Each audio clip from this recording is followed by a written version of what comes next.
படைத்து அதற்கு பசிக்கின்ற வயிற்றுக்கு ருசிக்கின்ற உணவை கொடுத்து அதனை ரசிக்கின்ற ஏக இறைவன் அல்லாஹ் ஒருவனுக்கே உரித்தாகட்டுமாக. அவனுடைய அன்பும் அருளும் ஈருலக தலைவர் முத்து முஹம்மது முஸ்தபா அஹமது முஜிதபா ரசூலுல்லாஹி ஸல்லல்லாஹு அலைஹி வஸல்லம் அவர்கள் மீதும் அவர்களுடைய வாழ்க்கையை சற்றும் பிசிறாமல் அழிச்சுவற்றை வாழ்ந்த உத்தம சத்திய சஹாபாக்களின் மீதும் தாபீன்கள் மீதும் தபா தாபீன்கள் மீதும் அவுலியாக்கள் மீதும் முக்கியமாக இந்த நல்லதொரு மஜ்லிஸில் அமர்ந்து கொண்டிருக்கும் நாமும் நம் குடும்பத்தினர்கள் மீதும் இவ்வுலகத்தில் இருக்கக்கூடிய அனைத்து முஸ்லிம் மக்களின் மீதும் என்றென்றும் குன்றாமல் நின்று நிலவட்டுமாக. ஆமீன். இந்த ரமலான் மாதத்தில் 13வது இஃப்தாரை முடித்து 14வது தராவியினுடைய தொழுகையை முடித்து இந்த பயான் மஜ்லிஸில் அமர்ந்து கொண்டிருக்கிறோம். அல்ஹம்துலில்லாஹ். இந்த உலகத்தில் ஷைத்தானுடைய பிடியில் இருந்து நம்ம அனைவரும் அதிக பாவங்களை செய்து கொண்டிருக்கிறோம். ஷைத்தான் மட்டும் அல்லாமல் நம் நஃப்ஸுடைய சொல்லில் இருந்தும் அதிக பாவங்களை செய்து கொண்டிருக்கிறோம். அல்லாஹ் இவ்வுலகத்தில் இருக்கக்கூடிய அத்துணை பாவத்தையும் ஒரு நபர் செய்கிறார். அந்த பாவத்தை செய்து அந்த பாவத்தினுடைய அந்த நபர் மரணிக்கிறார் என்றால் அந்த நபர் மறுமை நாளில் எழுப்பப்படும் பொழுது அதே பாவத்தினுடன் எழுப்பப்படுவான். அவன் செய்த அத்துணை பாவத்தினுடைய தான் அவன் எழுப்பப்படுவான் மறுமை நாளில். இவ்வுலகத்தில் நம்ம நினைப்போம்ல, ஒரு பாவத்தை செஞ்சுட்டு யாருமே இல்ல, யாருமே பார்க்கல அப்படின்னு செஞ்சுட்டு அசால்ட்டா செஞ்சுட்டு போயிருவோம். யாராவது கேட்டா கூட இந்த மாதிரி செஞ்சியா அப்படின்னு கேட்கும் பொழுது நம்ம என்ன சொல்லுவோம்? நான் செய்யல, உங்களுக்கு தெரியுமா, நீங்க பாத்தீங்களா அப்படின்னு கேட்போம். ஆனா அல்லாஹ் கிட்ட போயிட்டு அந்த மாதிரி வார்த்தையை சொல்ல முடியுமா? அந்த மாதிரி வார்த்தையை நான் மறந்துட்டு இந்த மாதிரி பாவம் செஞ்சுனான்னு எனக்கு ஞாபகம் இல்லைன்னு நீங்க சொன்னீங்கன்னா அல்லாஹ் உங்களுக்கு உலக முஸ்லிம் அனைவர்களுக்கும் முன்னால் திரையிட்டு நீங்கள் செய்த அத்துணை பாவத்தையும் அல்லாஹ் திரையிட்டு காட்டுவான். நீங்க உலகத்துல பாவத்தை செஞ்சு பாவத்தினுடைய மரணிச்சீங்கன்னா அல்லாஹ் என்ன பண்ணுவான்? மறுமை நாள்ல நீங்க செஞ்ச அத்துணை பாவத்தையும் திரையிட்டு காட்டுவான். அல்லாஹ் ஒரு நபரை நேசிக்கிறான். எந்த நபரை நேசிக்கிறான் என்றால் இன்னல்லாஹ யுஹிப்புத் தவ்வாபீன், தௌபா உடையவர்களை நேசிக்கிறான். தௌபானா என்ன? நம்ம தௌபானா என்ன நினைச்சிட்டு இருக்கோம் இந்த உலகத்துல? இஸ்திக்ஃபார், பாவம் மன்னிப்பு, இந்த மாதிரி நிறைய ஒரு இது நினைச்சிட்டு இருக்கோம். ஆனா தௌபானுடைய ஒரு முழு அர்த்தமே அது கிடையாது. இஸ்திக்ஃபார் அப்படின்றது ஒரு தௌபாவில் உள்ள ஒரு அங்கம் தான், ஒரு பார்ட். அதுல தௌபால ஒரு பார்ட் தான் சொல்ல முடியும்.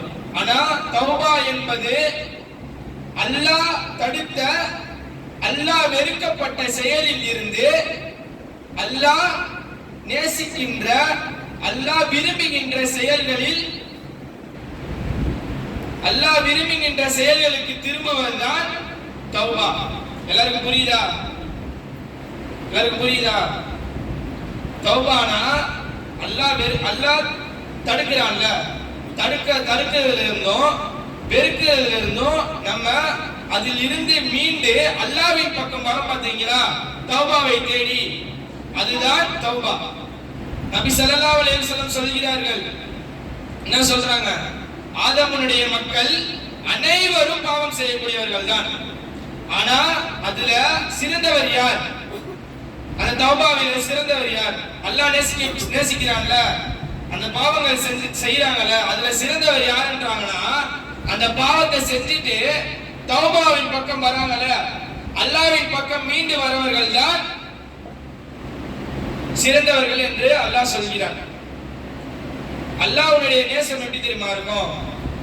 ஒரு மனிதன் ஒரு பாவத்தை செய்யறான், இந்த உலகத்தில் இருக்கக்கூடிய அத்துணை பாவத்தையும், சுகம் எல்லாத்தையுமே செய்யறான், செஞ்சுட்டு போயிட்டு அல்லாஹ்ட்ட தொழுகிறான்.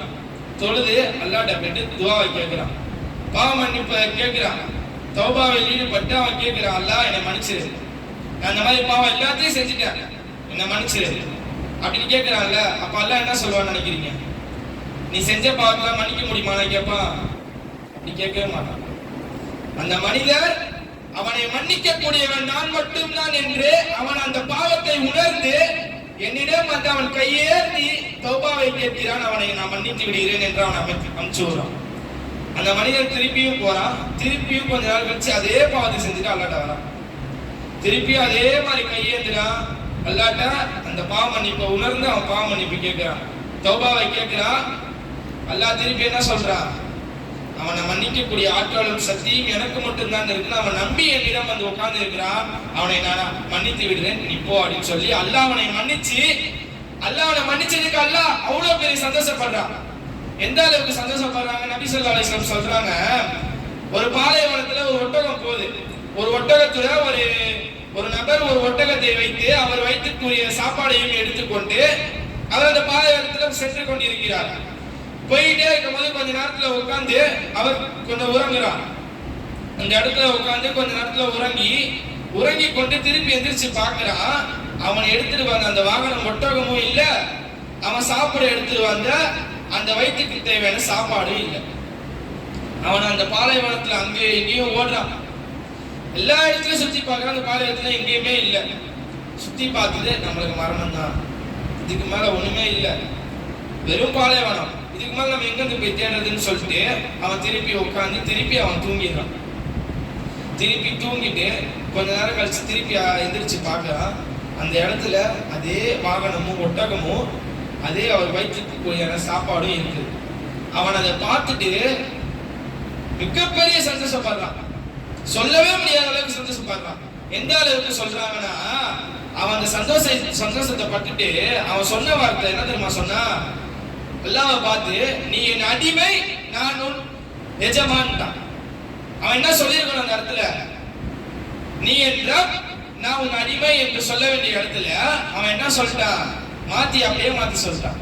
அல்லாஹ்வை பார்த்துட்டு சொல்றான், அந்த பாவத்தை அவன் சொல்லிட்டு அவன் உணர்றான்ல, நான் தப்பா சொல்லிட்டேன் உணர்ந்து அவன் என்னோட கையேந்தி தௌபாவை கேட்கிறான்ல. அவன் இப்ப தௌபாவை கேட்கும் பொழுது அவன் இப்போ சந்தோஷப்பட்டான் பாத்தீங்களா? அந்த ஒட்டகம் கிடைச்சவனே அதை விட 1000 மடங்கு சந்தோஷம் நான் பண்றேன் அப்படின்னு சொல்றான். மிகப்பெரிய சந்தோஷம். இந்த ரமலான் மாதத்துல இதுக்கு முன்னாடி எவ்வளவு பாவம் செஞ்சிருப்போம், நம்ம அறியாம செஞ்சிருப்போம், நம்ம அறிந்து செஞ்சிருப்போம், நம்மளுக்கு தெரிஞ்சும் செஞ்சிருப்போம். அதை எல்லாத்தையும் மறந்துட்டு அல்லாஹ்விடம் நம்ம உணர்ந்து கையேறு துஆவை கேட்டோம்னு வைங்களேன், அல்லாஹ் நம்மளை மன்னிக்கிறான். ஒரு தடவை இல்லை, 2 தடவை இல்லை, நீங்க உணர்ந்து நீங்க கேட்டீங்கன்னா மறுமை நாள் வரையும் உங்களை மன்னிச்சுக்கிட்டே தான் இருப்போம். அல்லாஹ் அதுல மிகப்பெரிய சந்தோஷத்தை அடைகிறான். நம்ம ஒரு சில பாவத்தை நம்ம சொல்லிடலாம், அல்லாஹ் மன்னிச்சிடுவான், அல்லாஹ் விட்டுருவான் அப்படின்ட்டு. ஆனா ஒரு சில பாவம் இருக்கு. எப்படின்னா, ஒரு நபருக்கு நம்ம அநீதம் செய்யறோம் பாத்தீங்களா? ஒரு நபரை அடிச்சிட்டோம், ஒரு நபரை திட்டோம் அப்படின்னா அந்த நபரை அந்த மனசுல வச்சுட்டு அல்லாஹ்ட்ட கையேந்திட்டான்னு வைங்க, அல்லாஹ் உங்களை அந்த நபர் மன்னிக்காத வரை உங்களை மன்னிக்கவே மாட்டான்.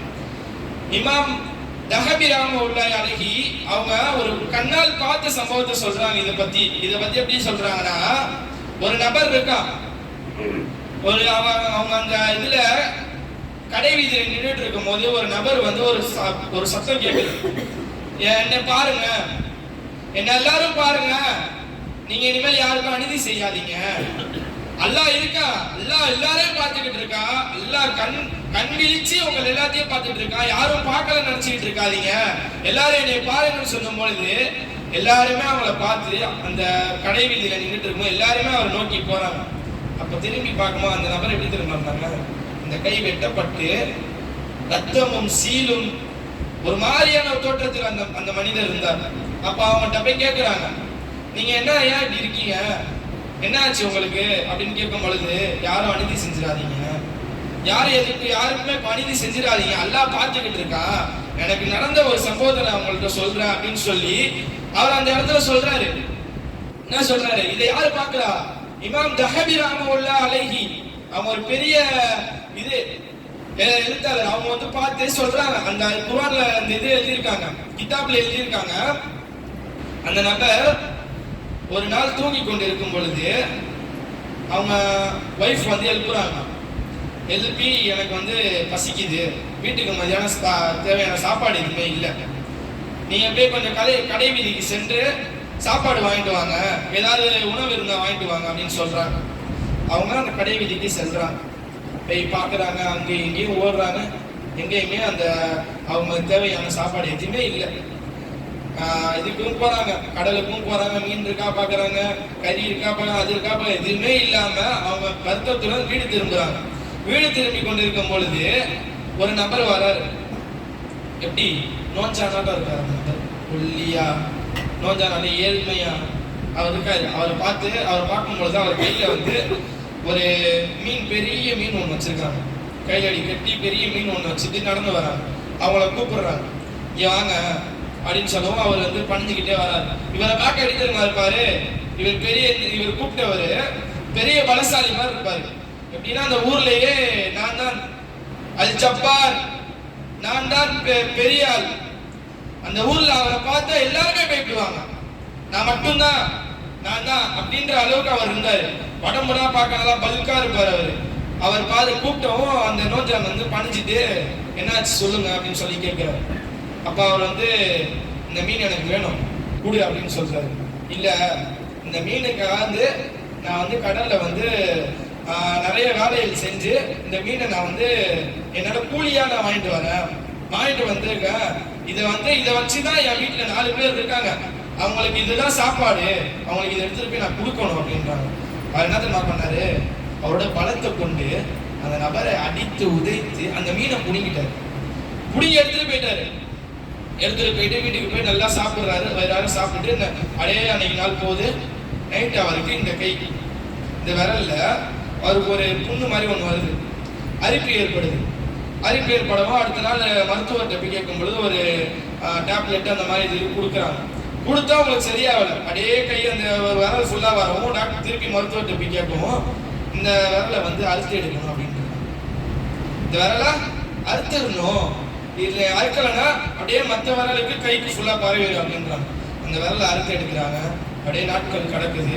அடுத்த விரல்ல வருது, அடுத்த விரல் அப்படியே அதே மாதிரி வருது. திருப்பி அந்த விரலையும் அறுத்து எடுக்கணும், இல்லைன்னா இந்த கை ஃபுல்லா பரவிடும்ன்றாங்க.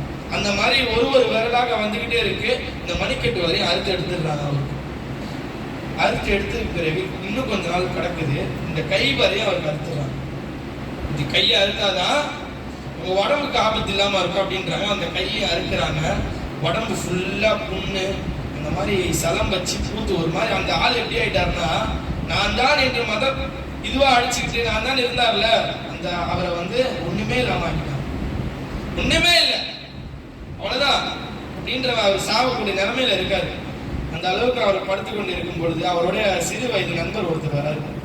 வந்து கேட்கிறாரு, என்னாச்சு தோழா, ஏன் இப்படி ஆயிட்டாரு, நீ தானே இந்த ஊர்ல பெரிய ஆளா இருந்த, எவ்வளோ அழகா இருப்ப, எவ்வளோ பல்கா இருப்ப அப்படின்னு சொல்லி கேட்கும் பொழுது, என்ன ஆச்சு உனக்கு, எப்படி இது என்ன ஆச்சு, இது எதனால இப்படி ஆச்சு உனக்குன்னு கேட்கும் பொழுது அவர் சொல்றாரு, நான் ஒரு நாள் ஒரு மீன் சாப்பிட்டேன், அந்த மீன்னாலதான் இப்படி ஆயிடுச்சு, என்னன்னு தெரியல அப்படின்னு சொல்லவும் அவர் கேட்கிறார் அந்த மனிதர், அந்த மீனை யார்கிட்ட இருந்து வாங்கின அப்படின்னு கேட்கிறார். அந்த மீனை யார்கிட்ட இருந்து வாங்கினு கேட்கிறாங்க. அவர் சொல்றாரு, ஒரு நோஞ்சான் ஒருத்தன் வந்தான், அவனை நான் துன்புறுத்தி அந்த இது வாங்கினேன், அடிச்சு அந்த மீனை வாங்கிட்டேன் அப்படின்னு சொல்றாங்க. அதுக்கு அந்த ஃப்ரெண்ட் என்ன தெரியுமா சொல்றாங்க, ஒரு நாளும் உனக்கு இந்த புண்ணு ஆறாது, ஒரு நாளும் இந்த புண்ணு உங்களுக்கு ஆறாதுன்றாங்க. ஏன் என்ன ஆச்சு அப்படின்னு கேட்கும் பொழுது, அந்த மனிதர் உன்னை மன்னிக்காத வரை இந்த புண்ணு உன்னை விட்டு போகாது அப்படின்றாங்க. அதுக்கப்புறம் அந்த மனிதரை தேடி அலைகிறாங்க. அந்த உடம்பு புண்ணா இருந்துச்சுல அறுத்து அவரை தேடி அலைகிறாங்க. அந்த மனிதரை பார்க்க போறேன்னு சொல்லிட்டு ரொம்ப நாளா அலைஞ்சிட்டு இருக்காங்க. ஒரு நாள் ஒரு மரத்துக்கு மேல நின்றுட்டு இருக்காரு. அவரு இறங்கி வர்றாரு. அவரை பார்த்து யா சலாம் வாங்க அப்படின்னு சொல்லி கூப்பிடுறாரு. ஒரு மாதிரியா இருக்கவும் அவர் அங்கிருந்து பார்த்துட்டு இவரும் போறாரு, அவரும் வராரு. இவரு கூப்பிடுவோம், அவர் கீழே இறங்கி வர்றாரு. வந்துட்டு யார் நீங்க, என்னாச்சு உங்களுக்கு அப்படின்னு கேட்கும்போது, என்ன தெரியல அவங்களுக்கு அடையாளம், இல்லை நீ யாருன்னு தெரியல, சொல்லுங்க யார் நீங்க அப்படின்னு. ஒரு நாள் நீங்க ஒரு மீனை எடுத்துட்டு வரணும், உன்னை நான் அடிச்சு நான் அந்த மீனை வாங்கிட்டு போனேன்ல, நான் தான் நான் அப்படின்னு. ஞாபகம் இருக்கு, நீங்க தானே அது, சொல்லுங்க சொல்லுங்க என்ன வேணாலும் சொல்லுவோம், என்ன மன்னிச்சிருங்க, உங்களை ஏதாவது பண்ணிருந்தா நான் மன்னிச்சிருங்க அப்படின்னு சொல்றாரு. சரி நான் மன்னிச்சிடுறேன் கொடுங்க அப்படின்னு சொல்றாரு அவர். அதுக்கு இவர் கேட்கிறாரு, எது நீங்க அல்லாட்ட ஏதாவது துவா கேட்டீங்களா, என்னை பத்தி ஏதாவது சொன்னீங்களா அப்படின்னு சொல்லும் பொழுது அவர் சொல்றாரு, அல்லாட்ட நான் கேட்ட துவா என்ன தெரியுமா, அவன் பலத்தை வைத்து தானே என்னை அடிச்சான், அவன் அவ்வளவு பலமா இருக்கான்னு சொல்லி என்னை அடிச்சுட்டு போனான், நீ பலசாலி என்று நான் அவனை நம்புறேன், உன் பலத்தை கொண்டு அவனை ஏதாவது செய்ய நான் சொன்னேன், அல்லாஹ் என்ன செஞ்சான்னு எனக்கு தெரியல அப்படின்னு சொல்றாரு. அவர் அப்படியே கீழே விழுந்து என்ன மன்னிச்சிருங்க, என்ன மன்னிச்சிருங்க, அல்லாஹ் இருக்கா, அல்லாஹ் பார்த்து கொண்டே இருக்கிறான், இந்த மனிதர் மன்னிக்காத வரை அல்லாஹ் உங்களை ஒரு பொழுதும் மன்னிக்க மாட்டான். எதுக்கு?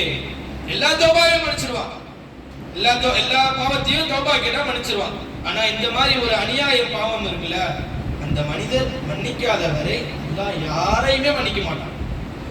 அவர் அழுதுகிட்டே சொல்றாரு, நீங்கள் நினைத்து கொண்டிருக்கிறீர்கள் யாருமே உங்களை பார்க்கலன்னு, யாருமே பார்க்கலன்னு நினைப்பீங்க, யாருமே பார்க்கல அதிக பாவங்களே செய்வீங்க, ஆனா உங்களை அல்லாஹ் பார்த்து கொண்டிருக்கிறார். எப்படி? கண் விழித்து தூங்காமல் கண் விழித்து அல்லாஹ் உங்களை பார்த்து கொண்டிருக்கிறான், அதை ஞாபகம் வச்சுக்கோங்க அப்படின்னு சொல்லிட்டு சொல்றாரு. இதுல இருந்து நம்மளுக்கு என்ன தெரியுது? இதுல இருந்து என்ன தெரியுது நம்மளுக்கு?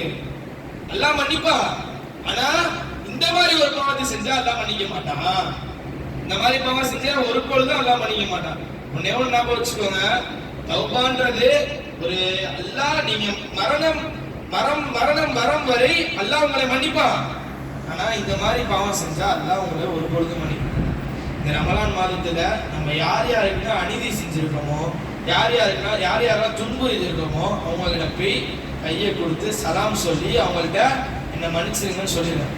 அவங்கள மன்னிக்காம அல்லாஹ் துவா கேட்டாங்க வைங்க, ஒரு பொழுதும் அல்லாஹ் உங்களை மன்னிக்க மாட்டான். அதே படிதான் நீங்க மறுமை நாளில் எழுப்பப்படுவீர்கள். நான் இந்த இடத்துல எதை சொன்னனோ, எதை கேட்டமோ அதன்படி அமல் செய்யும் பாக்கியத்தை அல்லாஹ் உங்களுக்கும் எனக்கும் தந்த அருள் புரிவானாக. வாஹிர் ஜவான் அனில் அல்ஹம்துலில்லாஹி ரப்பில் ஆலமீன்.